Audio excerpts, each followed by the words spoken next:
এজন্য আমার ভাইয়েরাম, যা কিছু পেয়েছেন সব কিছুতে শুকরিয়া আদায় করতে হবে, আল্লাহ তাআলার প্রশংসা করতে হবে, আল্লাহ তাআলার কাছে বলতে হবে, আল্লাহ তাআলা আপনি আমাকে যা দিয়েছেন আমি আপনার কাছে মস্তক অবনতভাবে আপনার কাছে প্রশংসা করছি।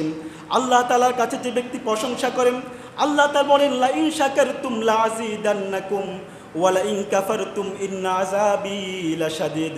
লা ইন শাকারতুম লা আযীদান্নাকুম ওয়া লা ইন কাফারতুম ইন্না আযাবি লাশাদীদ। যে ব্যক্তি আল্লাহর কাছে প্রশংসা করে, আল্লাহ তাআলার শুকরিয়া আদায় করে, আল্লাহ রব্বুল আলামিন তার সম্পদগুলোকে দ্বিগুণ বহুগুণ বাড়িয়ে দেন। বলেন সুবহানাল্লাহ।